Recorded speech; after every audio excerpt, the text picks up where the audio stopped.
एक सेठ जी बड़े कंजूस थे। एक दिन उन्होंने दुकान पर बेटे को बैठा दिया और बोले कि बिना पैसे लिए किसी को कुछ मत देना, मैं अभी आया। अकस्मात एक संत आए जो अलग अलग जगह से एक समय की भोजन सामग्री लेते थे। लड़के से कहा, बेटा जरा नमक दे दो। लड़के ने संत को डिब्बा खोलकर एक चम्मच नमक दिया। जी आए तो देखा कि डिब्बा खुला पड़ा था।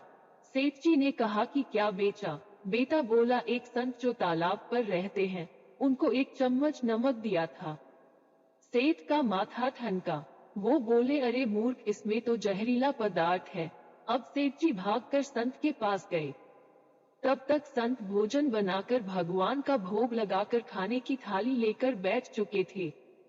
सेठ जी दूर से ही बोले, महाराज रुकिए, आप जो नमक लाए थे, नमक नहीं था बल्कि जहरीला पदार्थ था। कृपा करके आप ये भोजन न करें।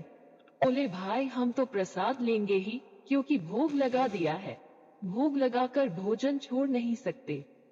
अगर भोग नहीं लगता तो भोजन बेशक छोड़ देते। ये कहकर संत ने भोजन को प्रसाद समझकर खाना शुरू कर दिया। सेठ जी के होश उड़ गए। वो रात भर वहीं बैठे रहे। सेठ को रह रहकर ये चिंता सता रही थी कि अगर संत को कुछ हो गया तो बड़ी बदनामी होगी। रात में अगर तबीयत बिगड़ी तो कम से कम वैद्य को दिखा देंगे। सोचते सोचते उसे नींद आ गई। सुबह रोज की तरह संत जल्दी उठ गए और नदी में स्नान करने लगे। सेठ जी ने कहा, महाराज तबीयत तो ठीक है? संत बोले, भगवान की कृपा है। इसके बाद वे पूजा के लिए मंदिर चले गए।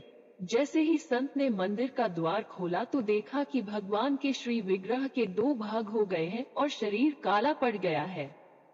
ये देखते ही सेठ को सब समझ आ गया कि भक्त के अटल विश्वास को देखकर भगवान ने भोजन का जहर भोग के रूप में स्वयं ग्रहण कर लिया और भक्त को प्रसाद ग्रहण कराया। इसके बाद सेठ ने तुरंत घर जाकर बेटे को दुकान सौंप दी और स्वयं संत की शरण में आकर भगवान की भक्ति करने लगा।